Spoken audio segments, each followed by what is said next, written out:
Hello student, height and distance, ऊंचाई और दूरी, पार्ट 11। ज़्यादा बात ना करते हुए एक मोस्ट इम्पॉर्टेंट क्वेश्चन करें।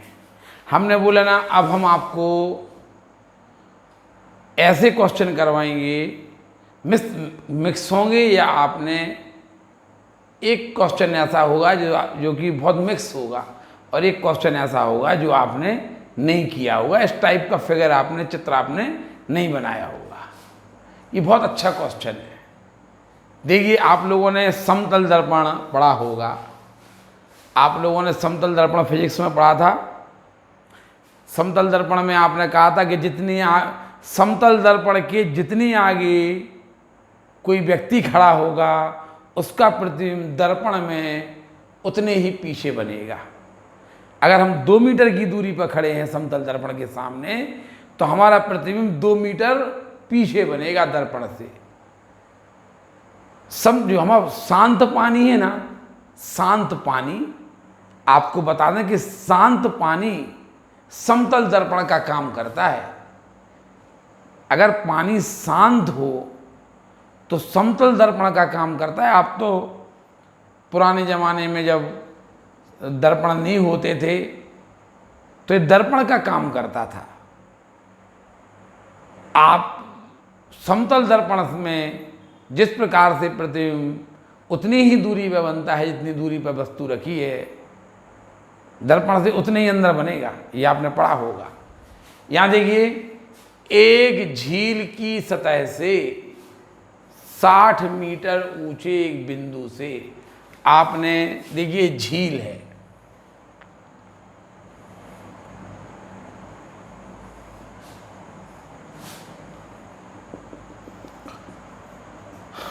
ये झील है।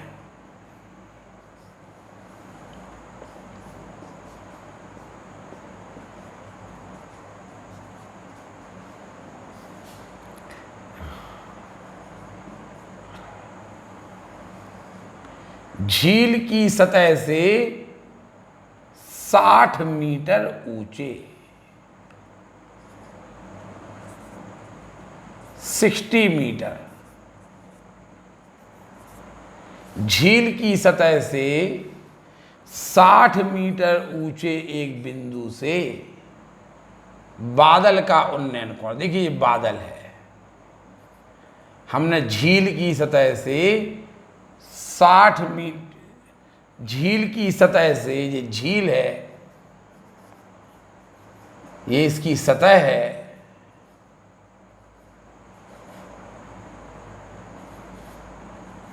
ये झील की सतह है। झील की सतह से 60 मीटर ऊंचे बिंदु से यहां से आपने बादल को देखा, ये बादल है। झील की सतह से 60 मीटर ऊंचे बिंदु से आपने बादल को देखा, उन्नयन कोण 30° था। एक किरण क्षैतिज चली गई, देखिए, और एक किरण बादल पर चली गई। ये झील की सतह से, साज झील है, इसकी सतह से 60 मीटर की ऊंचाई पर से आपने एक बादल को देखा, तो बादल का उन्नयन कोण कितना था? 30° था। तो एक किरण यहां से बादल में चली गई और एक किरण क्षैतिज चली गई, और यहीं से आपने बादल के प्रतिबिंब को देखा। देखिए,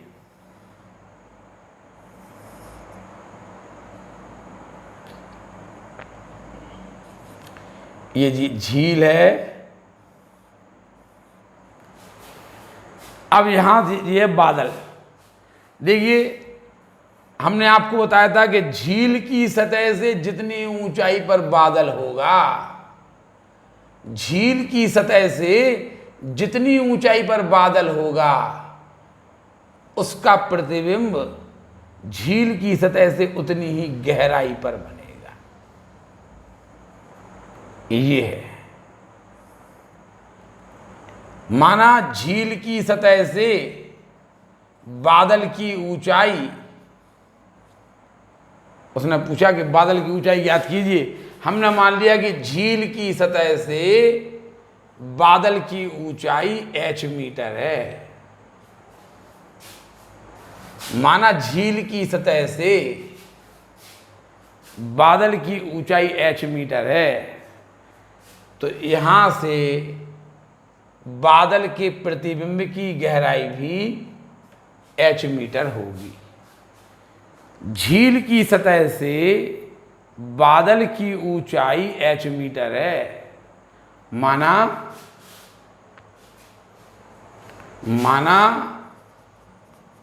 उसने पूछा कि बादल की ऊंचाई ज्ञात कीजिए, तो माना झील की सतह से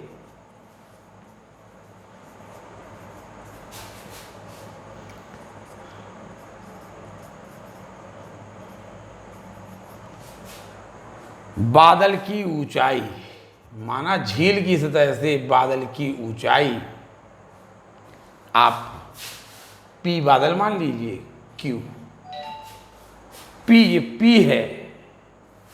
माना झील की सतह से बादल की ऊंचाई PQ equal to h meter है। एक झील की सतह से 60 मीटर की ऊंचाई से हमने एक बादल का, झील की सतह से 60 मीटर की ऊंचाई से हमने बादल को देखा, तो उसका उन्नयन कोण 30 अंश था। यहां से एक किरण बादल पे गई, एक किरण क्षैतिज गई, R मान लीजिए। यहीं से हमने बादल के प्रतिबिंब को देखा। ये P है तो ये P डैश, ये बादल का प्रतिबिंब है। झील की सतह से 60 मीटर की ऊंचाई से हमने एक बादल के शिखर को देखा, उन्नयन कोण 60 अंश है। यहीं से हमने बादल के प्रति ध्यान रखना, यदि झील की सतह से बादल की ऊंचाई h है, तो झील की सतह से उसकी प्रतिबिंब की गहराई भी h होगी। इसलिए झील की सतह से, हमने बोला समतल दर्पण का काम कर रही है झील। जितनी ऊंचाई पर बादल है, झील की सतह से जितनी ऊंचाई पर बादल है, उसका प्रतिबिंब उतनी ही गहराई पर बनेगा। माना झील की सतह से बादल की ऊंचाई h है, अतः झील की सतह से बादल के प्रतिबिंब, झील की सतह से बादल के प्रतिबिंब P डैश की गहराई, झील की सतह से बादल के प्रतिबिंब की गहराई P डैश, गहराई QP डैश इक्वल टू भी h मीटर होगी। झील की सतह से जितना ऊपर बादल होगा, उसका प्रतिबिंब भी उतनी गहराई पर बनेगा। ये बादल है जो इसका प्रतिबिंब है। आपने 60, झील की सतह से 60 मीटर की ऊंचाई से आपने बादल को देखा था, तो उन्नयन कोण 30 अंश था, और यहीं से आपने बादल के प्रतिबिंब को देखा। यहीं से आपने बादल के प्रतिबिंब को देखा। अवनमन कोण 60 अंश है। एक झील की सतह से 60 मीटर ऊंचे एक बिंदु से आपने बादल के शिखर को देखा, तो उन्नयन कोण 30 अंश है। और यहीं से आपने बादल के आधार को, बादल के प्रतिबिंब को देखा, तो अवनमन कोण 60 अंश है। बादल की ऊंचाई ज्ञात कीजिए। माना झील की सतह से बादल की ऊंचाई h है। बताइए जितनी ऊंचाई बादल है, उसका प्रतिबिंब उतनी गहराई बनेगा, अतः ये भी आपका h होगा। ये सबसे महत्वपूर्ण बात हो गई। चूंकि AB equal to 60 meter, AB equal to 60 meter. देखिए एक समकोण त्रिभुज ये बन गया, और देखिए एक समकोण त्रिभुज ये बन गया है। AB इक्वल टू 60 दिया, तो QR भी कितना होगा?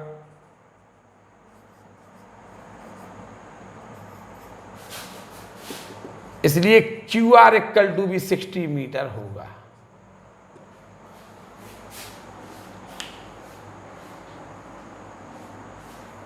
Q R equal to 60 meter,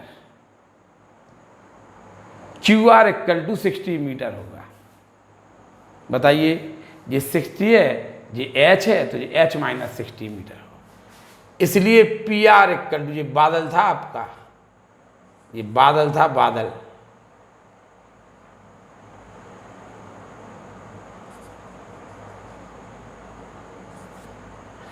H minus, ji H है, जी 60 है, तो ये होगी एच माइनस 60 मीटर। झील की सतह से आपने 60 मीटर की ऊंचाई पर के बिंदु से बादल के शिखर का उन्नयन कोण, ये बादल था आपका, यहां पे लिखे दे रहे बादल। यहीं से आपने बादल के प्रतिबिंब को देखा। बताइए, झील की सतह से बादल की ऊंचाई एच है, तो उसके प्रतिबिंब की गहराई भी एच होगी। यहां से उसने बादल के प्रतिबिंब को देखा। अवनमन कोण 60 अंश है।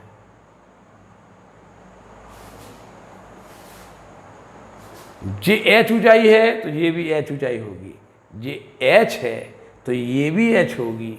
हम आपको ये बताना चाह रहे हैं, झील की सतह से बादल की ऊंचाई एच है, तो प्रतिबिंब की गहराई एच होगी। ये 60 है, तो ये 60 होगी। ये एच है, ये 60 है, तो एच माइनस 60 होगी। बताइए,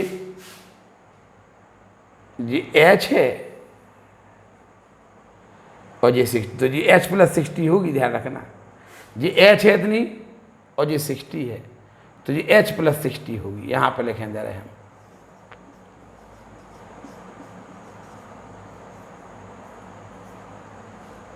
अब लंब और आधार की जो भुजा नहीं दी हो वो मान लेना चाहिए।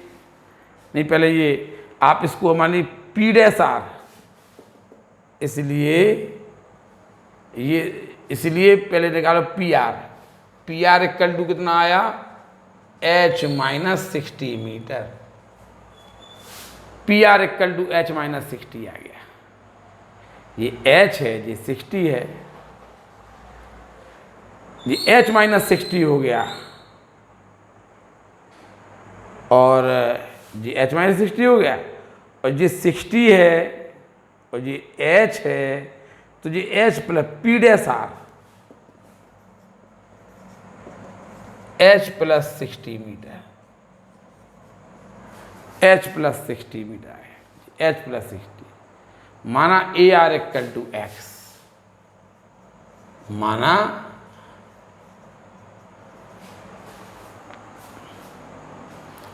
झील की सतह से 60 मीटर की ऊंचाई से आपने बादल को देखा, तो उन्नयन कोण 60 अंश था। यहीं से आपने बादल के प्रतिबिंब को देखा, तो जितनी ऊंचाई झील की सतह, जितनी ऊंचाई बादल होगा, उतनी गहराई पर उसका प्रतिबिंब बनेगा। यहीं से उसने आप प्रतिबिंब को देखा। अवनमन कोण 60 अंश है यहां से, तो एक समकोण त्रिभुज ये बन रहा, एक ये बन रहा, ये 60 है, ये 60 है, तो ये 60 होगा, ये एच है, ये 60 प्लस एच हो गया, और ये एच है, ये 60, तो एच माइनस 60। माना ये एक्स है। अब आप पी ए आर में चलिए, त्रिभुज पी ए आर में tan 30 equal to H minus 60 upon X. tan 30 equal to H minus 60 upon X. 1 upon √3 equal to H minus 60 upon X. X equal to H √3 minus 60 √3। Equation 1। अभी हम इस triangle में चले हैं, अब हम इस ट्रायंगल में चलेंगे। उतार लीजिए पहले ये,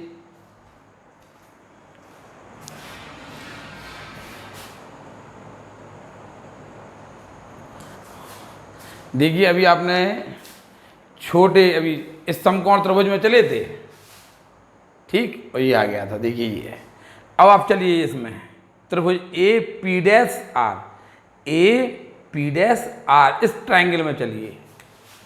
त्रिभुज ए पी डैश आर में tan 60 equal to h plus 60 upon X, h plus 60 upon X, √3 equal to h plus 60 upon X को लिख दीजिए h√3 माइनस 60√3, 3h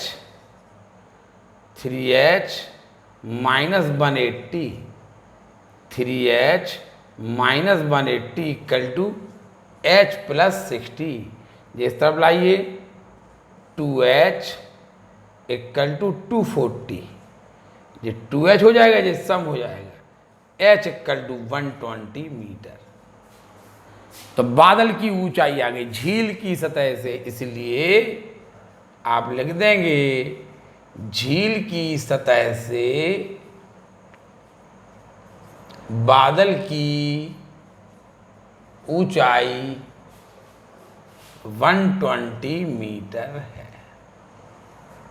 आंसर आ जाएगा ये आपका, झील की सतह से बादल की ऊंचाई 120 मीटर आपका आंसर आ जाएगा।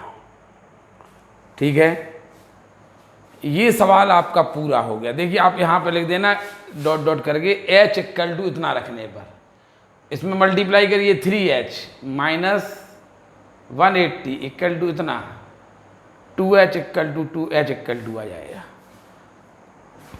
उतार लीजिए क्वेश्चन, ये पूरा हो गया।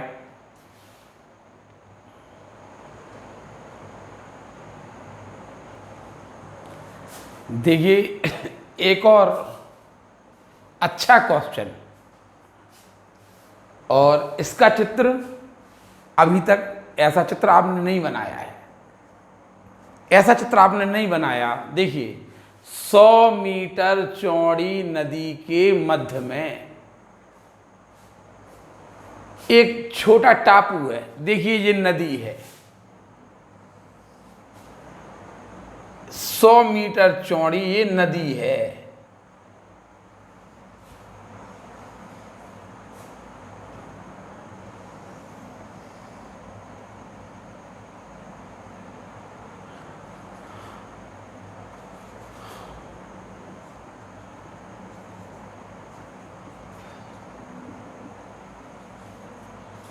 सौ मीटर चौड़ी नदी है ये।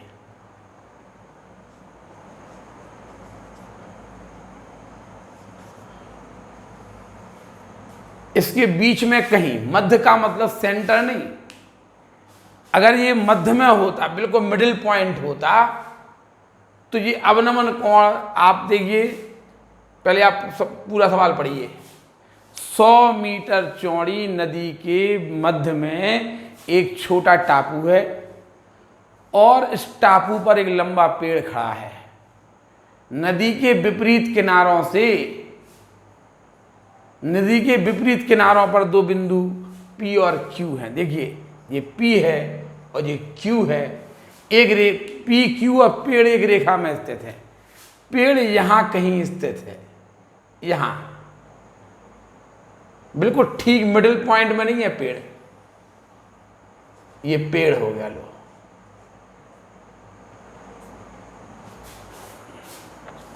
ये टापू पे पेड़ लगा है। देखिए 100 मीटर चौड़ी नदी है, एक छोटा टापू है, इस टापू पर एक पेड़ खड़ा है। नदी के विपरीत किनारों एक पर दो बिंदु P और Q तथा पेड़, P, Q और पेड़ एक सीधी रेखा में है। देखिए यदि R बिंदु पर पेड़ है, यदि P तथा Q से पेड़ के शिखर, P से पेड़ के शिखर का उन्नयन कोण 30 डिग्री है और Q से पेड़ के शिखर का उन्नयन कोण 60 डिग्री है। इसका मतलब ये कहलाया P, जो पेड़ है ना, पेड़ बिंदु P से दूर है और Q से पास है। जो पेड़ है ना, ये P से तो है दूर, क्योंकि उन्नयन कोण छोटा है ना, उन्नयन कोण छोटा है। 100 मीटर चौड़ी नदी, ये 100 मीटर चौड़ी नदी है 100 मीटर चौड़ी नदी के मध्य में एक छोटा टापू है। यहाँ पे ये टापू है। इस टापू पर एक पेड़ लगा है। नदी के विपरीत किनारों से, नदी के विपरीत के, यहाँ पे देखिए ये नदी के विपरीत किनारों पर दो बिंदु P और Q है। नदी के विपरीत किनारों पर एक किनारा नदी का, ये नदी है 100 मीटर चौड़ी है, ये उसके विपरीत किनारे, यहाँ P और Q दो बिंदु है। आपने पेड़ के यहाँ पे कहीं बीच में नदी के विपरीत किनारों पर बिंदु P तथा Q और पेड़ एक ही रेखा में स्थित है। P, Q और पेड़ ये एक ही रेखा में स्थित हैं। यदि P से तथा Q से पेड़ के शिखर का उन्नयन कोण 30 अंश और 45 अंश है, 45 दिया है। देखिए ये उन्नयन कोण छोटा है, P से पेड़ का उन्नयन कोण छोटा है, यानी P से पेड़ की दूरी ज़्यादा होगी और Q से पेड़ का उन्नयन कोण 45 अंश है, तो Q से पेड़ की दूरी कम होगी। देखिए लिखा था मध्य में, तो मध्य का मतलब सेंटर में नहीं, मिडिल में नहीं, बिल्कुल मिड पॉइंट नहीं है, ये मध्य में कहीं है पेड़। 100 मीटर चौड़ी नदी के मध्य में एक छोटा, तो मध्य का मतलब बिल्कुल मिड पॉइंट नहीं है, ये मध्य बिंदु पे नहीं है, ये बीच में कहीं पहाड़ी है, पेड़ लगा है। यहां से पेड़ के शिखर का उन्नयन कोण 30 अंश है और यहां से पेड़ के शिखर का उन्नयन कोण 45 अंश है। ठीक है, तो पेड़ की ऊंचाई ज्ञात कीजिए। माना पेड़ की ऊंचाई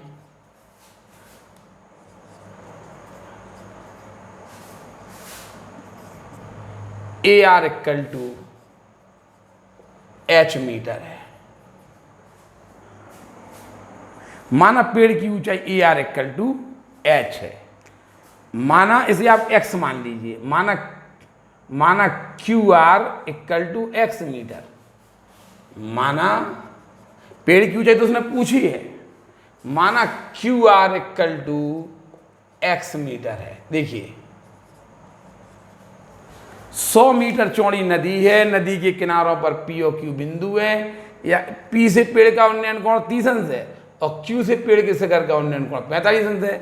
इसका मतलब पेड़ से बिंदु P दूर होगा, उन्नयन कोण छोटा है ना, उन्नयन कोण बड़ा है, इसका मतलब ये पास में होगा। 100 मीटर चौड़ी एक नदी के 100 मीटर चौड़ी नदी के मध्य में एक छोटा टापू है। इस टापू पर एक पेड़ खड़ा है। नदी के विपरीत किनारों से P तथा Q से पेड़ के शिखर के उन्नयन कोण 30 अंश और 45 अंश है। पेड़ की ऊंचाई ज्ञात कीजिए। माना पेड़ की ऊंचाई H मीटर है, ये H है, ये हमने H मान ली। इसे मान लीजिए आप X, माना QR X है, तो फिर ये कितना हो जाए, पूरी 100 है और ये X है, तो ये कितनी होगी, इसे लिख सकते हैं आप PR equal to 100 minus X। इसलिए PR equal to 100 minus X metre.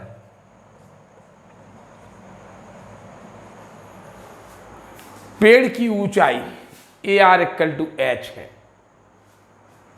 QR को आपने X मान लिया, J है 100 और J है X।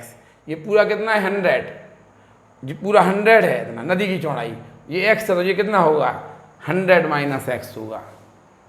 ठीक है, यहाँ पे आपको महत्वपूर्ण बात है, अगर ये मध्य में होता पेड़ तो यहाँ से उन्नयन कोण और यहाँ से उन्नयन कोण इक्वल होता। अगर नदी के ठीक मध्य में पेड़ होता तो यहाँ से उन्नयन कोण और यहाँ से उन्नयन कोण इक्वल होता। पेड़ की ऊंचाई याद करो, माना पेड़ की ऊंचाई H है। अब आ जाइए त्रिभुज AQR में। त्रिभुज AQR में tan 45 equal to H upon X, 1 equal to H upon X, X equal to H आएगा इक्वेशन 1। त्रिभुज APR में आ जाइए। त्रिभुज APR में tan 30 equal to H upon 100 minus X, H upon 100 minus X, H upon 100 minus X 1 upon √3 equal to H। H को H ही आप H निकालना है ना, अपॉन 100 माइनस एक्स को लिख दीजिए आप H, √3H equal to 100 minus H, इसको इस तरफ लाइए, √3H plus H equal to 100, H common ले लीजिए, √3 plus 1 equal to 100, H equal to 100 upon √3 plus 1, √3 minus 1 से मल्टीप्लाई डिवाइड कर दीजिए, √3 माइनस 1 से आपने मल्टीप्लाई डिवाइड कर दिया तो ये हो जाएगा आपका 100, √3 की value 1.732 minus 1 upon √3 minus 1 into √3 plus 1, तो 3 माइनस 1 यानी 2 हो जाएगा। तो ये हो जाएगा 2, ये 2 से 150 बार कैंसिल हो जाएंगे इंटू 0.732, इनका आप मल्टीप्लिकेशन कर देना तो मीटर में आपका आंसर आ जाएगा। 100 मीटर चौड़ी नदी थी, बीच में पेड़ लगा था, यहाँ से 29 यहाँ से 45 अंश देगा, नदी की चौड़ाई 100 दी थी, उसने कहा पेड़ की ऊंचाई था माना H है, माना ये X है, तो ये पूरी 100 थी, ये X, तो ये 100 माइनस X। फिर जैसे दो समकोण त्रिभुजों में चलते थे ऐसे चले और आंसर आ गया। ठीक है, उतार लीजिए ये क्वेश्चन भी।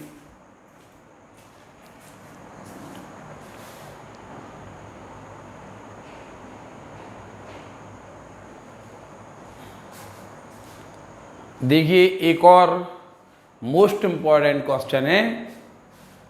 मोस्ट इम्पॉर्टेंट ये इसलिए भी है क्योंकि NCERT की बुक में ये क्वेश्चन दिया है, इसलिए ये और मोस्ट इम्पॉर्टेंट हो गया। NCERT की बुक में मोस्ट इम्पॉर्टेंट क्वेश्चन है ये।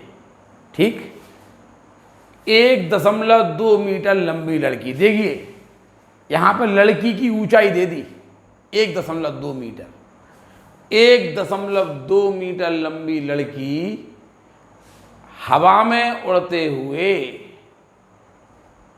गुब्बारे को देख रही है जो जमीन से 88.2 मीटर की ऊंचाई पर उड़ रहा है।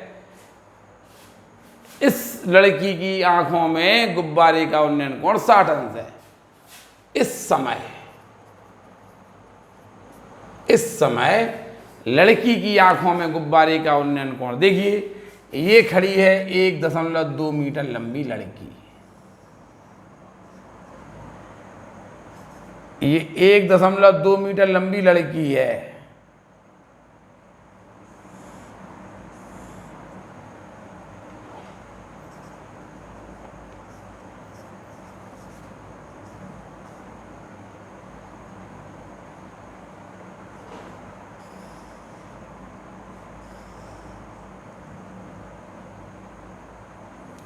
एक 1.2 में यहाँ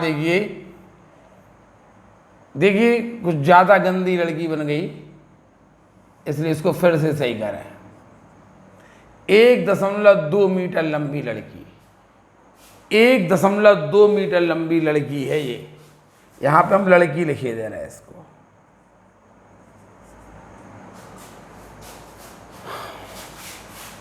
एक 1.2 मीटर लंबी लड़की हवा में उड़ते हुए गुब्बारे को देख रही है जो जमीन से 88.2 मीटर की ऊंचाई पर, देखिए 1.2 मीटर लंबी लड़की है और ये 88.2 मीटर की ऊंचाई पर ये गुब्बारा है।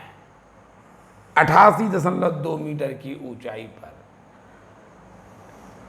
1.2 मीटर लंबी लड़की, 1.2 मीटर लंबी लड़की हवा में उड़ते हुए गुब्बारे को देख रही है जो जमीन से 88.2 मीटर की ऊंचाई पर है। 1.2 मीटर लंबी लड़की है ये, 1.2 मीटर लंबी लड़की है, हवा में उड़ते हुए गुब्बारे को देख रही है जो जमीन से 88.2 मीटर की। देखिए ये लड़की के पैर हैं और ये लड़की की यहाँ आंखें होंगी, आंखों से उन्नयन कोण बनेगा, आंखों से ये जाएगा उन्नयन कोण। लड़की की आंख से किरण जाएगी गुब्बारे पे। देखिए उसने गुब्बारे का उन्नयन कोण, यहाँ से गुब्बारे का उन्नयन कोण 60 अंश देखा, तो एक किरण तो चलेगी गुब्बारे पे। ऐसे आप गुब्बारा लिख दीजिए, ये गुब्बारा है। 1.2 मीटर लंबी लड़की हवा में उड़ते हुए गुब्बारे को, देखिए यहाँ लड़की की आंख होगी, ये पैर है लड़की के। 1.2 मीटर, हमने आपको बताया था कि यदि हाइट एंड डिस्टेंस में लड़की की ऊंचाई नहीं दी हो या लड़के की ऊंचाई नहीं दी हो तो उसे पॉइंट माना जाता, कहा था ना हमने। 1.2 मीटर लंबी लड़की है, हवा में उड़ते हुए गुब्बारे को देख रही है जो जमीन से 88.2 मीटर की ऊंचाई पर उड़ रहा है। इस समय लड़की की आंखों में गुब्बारे का, यहां से उसने गुब्बारे को देखा, उन्नयन कोण 60 अंश है। ए बी ये लड़की हो गई, पी गुब्बारा हो गया, इसे आप क्यू मान लीजिए, इसे आप आर मान लीजिए। 1.2 मीटर लंबी लड़की है, हवा में उड़ते हुए गुब्बारे को देख रही है, गुब्बारे का उन्नयन कोण 60 अंश था, गुब्बारा इतनी ऊंचाई पर उड़ रहा था, ठीक है। कुछ समय पश्चात उन्नयन कोण 30 अंश घटकर 30 अंश हो गया। देखिए गुब्बारा क्षैतिज उड़ रहा है। 1.2 मीटर लंबी लड़की हवा में क्षैतिज उड़ते हुए, यहाँ पे क्षैतिज शब्द लिख दो, जो गुब्बारा उड़ रहा वो क्षैतिज उड़ रहा, जमीन के समांतर उड़ रहा। 1.2 मीटर लंबी लड़की हवा में उड़ते हुए गुब्बारे को देख रही है जो जमीन से 88.2 मीटर की ऊंचाई पर उड़ रहा है। इस समय लड़की की आंखों में गुब्बारे का उन्नयन कोण 60 अंश है। कुछ समय बाद पश्चात उन्नयन कोण घटकर 30। देखिए गुब्बारा भी यहाँ है, गुब्बारा क्षैतिज उड़ रहा, गुब्बारा यहाँ आ गया। देखिए ये गुब्बारा, ये पी डैश पे आ गया।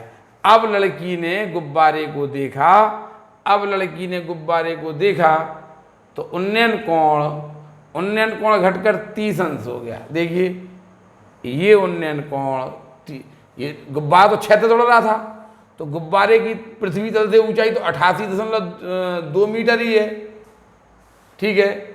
यहाँ से यहाँ देखिए लड़की के पैर से उन्नयन कोण बनाओगे क्या, आंख से उन्नयन कोण, देखिए चित्र गलत हो गया। यहां से लड़की ने गुब्बारे, लड़की की आंख यहाँ है ना, ये उसने गुब्बारे को देखा, ये उसने गुब्बारे को देखा तो उन्नयन कोण, ये क्षैतिज पूरी कर दीजिए ऐसे। ये पहले उन्नयन कोण 60 था, अब उन्नयन कोण 30 अंश हो गया, उन्नयन कोण 30 अंश। 1.2 मीटर लंबी लड़की हवा में क्षैतिज उड़ते हुए गुब्बारे को देख रही है जो जमीन से 88.2 मीटर की ऊंचाई पर था। जमीन से 88.2 मीटर की ऊंचाई पर गुब्बारा, यहाँ से ये है लड़की की आंख और ये है पैर, यहाँ से उसने गुब्बारे को देखा, उन्नयन कोण 60 अंश था। फिर कुछ समय पश्चात गुब्बारा यहाँ पहुँच गया और गुब्बारे का उन्नयन कोण कितना हो गया, 30 अंश। एक किरण गुब्बारे, एक किरण क्षैतिज गई, ये 30 अंश हो गया। बताइए इस समय में, इस अंतराल में गुब्बारे ने कितनी दूरी तय करी है। यानी ये हमने मान लिया कि माना गुब्बारे द्वारा पी से पी तक, गुब्बारे द्वारा, माना गुब्बारे द्वारा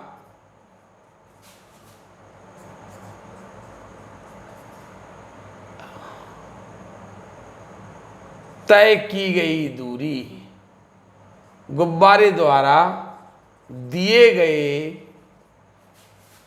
समय अंतराल में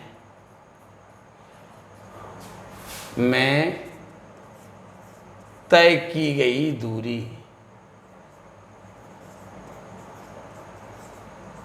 PP dash equal to x metre,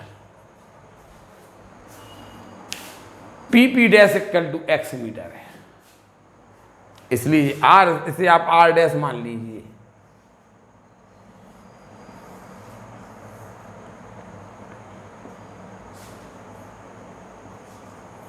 ये आपने x मानी तो ये भी x होगी, इसलिए r जरूरत नहीं है, फिर भी आपने मान ली r डैश भी x मीटर होगी, q डैश भी x भी, इसलिए q dash equal to r, ये आपने x मानी तो ये भी आपकी x होगी, ये भी आपकी x होगी, इसकी जरूरत नहीं थी, ये आपकी x होगी। देखिए आपके ये चित्र ये बन रहे हैं समकोण त्रिभुज, ये बन गया, और आप इनकी देखिए, आप इनको 1.2 मीटर लंबी लड़की है, यहाँ उसकी आंख होगी, यहाँ पैर होंगे, यहाँ से उसने गुब्बारे का उन्नयन कोण 60 अंश देखा, गुब्बारा क्षैतिज उड़ रहा था, कुछ समय पश्चात उसका उन्नयन कोण 30 अंश हो गया, देखिए 30 अंश हो गया उन्नयन। इस समय अंतराल में गुब्बारे द्वारा तय की गई दूरी ज्ञात करो, माना PP dash equal to x meter है, ये x है तो ये भी x होगी और ये भी x होगी। अब देखिए चूंकि AB इक्वल टू लड़की की ऊंचाई AB, चूंकि लड़की की ऊंचाई AB इक्वल टू 1.2 मीटर, ये 1.2 है, इसलिए QR इक्वल टू भी 1.2 मीटर होगा।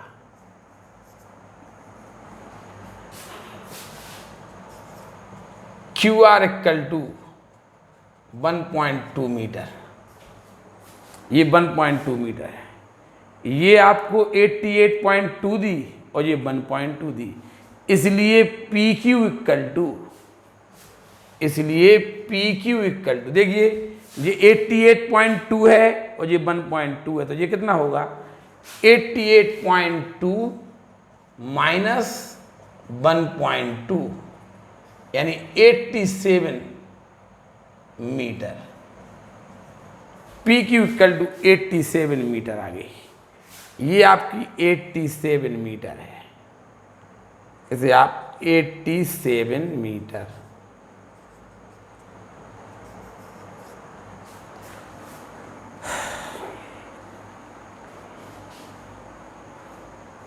ठीक है, 87 मीटर आ गई। तो ये भी आपकी, इसलिए P dash Q dash, P dash Q dash भी, इसलिए P डैश Q डैश भी आपकी कितनी होगी, P डैश Q डैश है ना, ये PQ इतनी 87 आई तो ये भी 87 होगी, इसलिए P dash Q dash equal to 87 meter, ये भी 87 तो ये भी 87 होगी।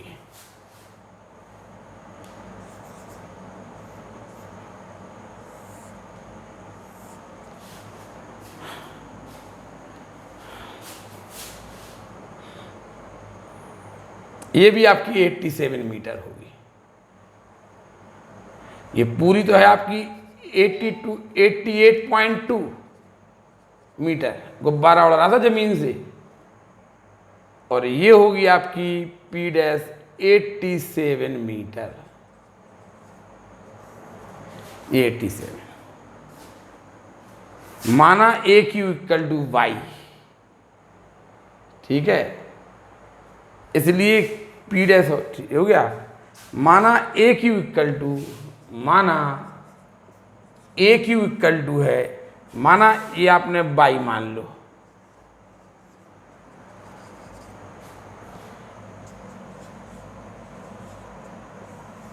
ये आ गया, लो 1.2 मीटर लंबी लड़की हवा में उड़ते हुए गुब्बारे को देख रही थी, लड़की की ऊंचाई, तो यहाँ आँख है लड़की की, यहाँ पैर है, यहाँ से आँखों से उसने गुब्बारे को देखा तो उन्नयन कोण 60 अंश था। फिर आँख से उसने कुछ देर बाद गुब्बारे तो उन्नयन कोण 30 अंश था।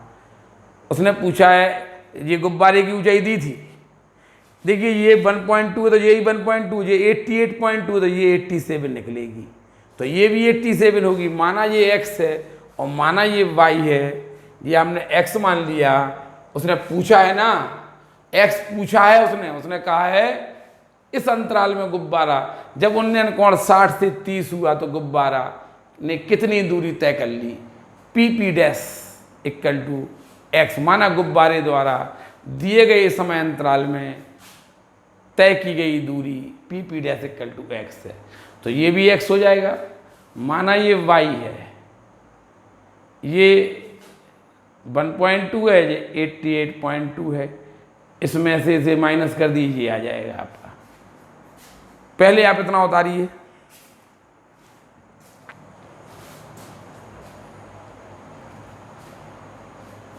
देखिए अब आप पहले चलिए PAQ में, ये आपका PAQ में, त्रिभुज PAQ में tan 60 इक्वल टू 87/y। ये देखिए ये 60 है, ये 87, ये y है। tan 60 equal to 87/y, 87/y, √3 equal to 87/y, y equal to 87/√3। आप रेशनलाइज कर दीजिए तो ये 3 हो जाएगा, ठीक है। 3 से आप इसे करिए तो 29√3 आ जाएगा। ये 3 से आप इसे कट करेंगे तो 29√3 मीटर आपकी ये आ जाएगी, 29√3 मीटर, ये आ गई 29√3 मीटर। इस ट्रायंगल में चले हम, अब ट्रायंगल AP'Q' में चलिए। त्रिभुज P'AQ' में इस ट्रायंगल में चल रहा है, देखिए आप इसमें ये 30 है, ये 87 है, ये x प्लस y है। tan 30 इक्वल टू, देखिए ये 30 है, लंब है 87, आधार x प्लस y है, 87/x plus y, 1/√3 equal to 87/x plus y को लिख देंगे हम 29√3, 3 गुणा कर दीजिए, x प्लस 29√3 इक्वल टू 87√3। इसको आप इस तरफ मल्टीप्लाई कर सब्सट्रैक्ट कर दीजिए तो ये आ गया 9, सब्सट्रैक्ट हो जाएगा ना, तो ये 9 बचेगा, यहाँ पे हो जाएगा 7 में से 2 माइनस कीजिए तो 5, 59√3 मीटर। x पूछा था 59√3 मीटर, 59√3 मीटर गुब्बारे द्वारा तय की गई दूरी, जो कि 59√3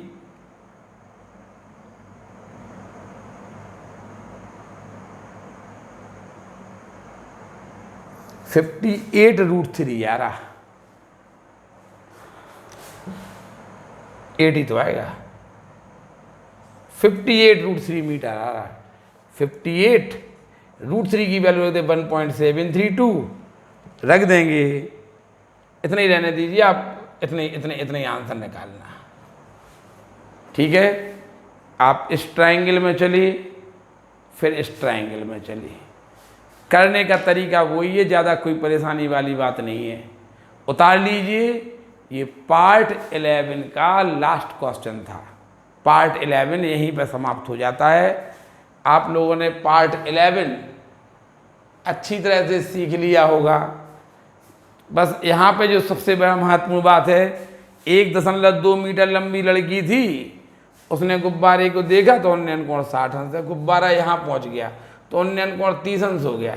ये 88.2 दी, ये 1.2, ये 1.2 तो ये 87, तो ये भी 87 आ जाएगा। बस पहले इस ट्रायंगल में चलिए, x मान लीजिए, आपको बताया गया था लंब और आधार की यदि कोई भुजा, ये तो उसने पूछा है कि बताइए यहाँ से यहाँ तक चलने में कितनी दूरी तय करी। हमने मान लिया ये एक्स है, P P dash equal to हमने एक्स माना था, तो ये भी एक्स हो गया, माना ये वाई है।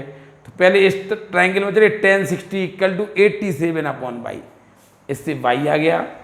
फिर आप इसमें चलिए tan 30 equal to 87/x plus Y की वैल्यू रख दी, क्रॉस मल्टीप्लाइड करके अपने एक्स की वैल्यू निकाल ली। अब यहाँ लिख देना आप कि अतः गुब्बारे द्वारा P से P डैश तक जाने में तय की गई दूरी 58√3 मीटर है। गुब्बारे को P से P डैश तक जाने में तय की गई दूरी 58√3 मीटर है। उतार लीजिए ये क्वेश्चन। पार्ट आपका समाप्त हो जाता है, पार्ट 11 समाप्त हो गया। उतार लीजिए। धन्यवाद।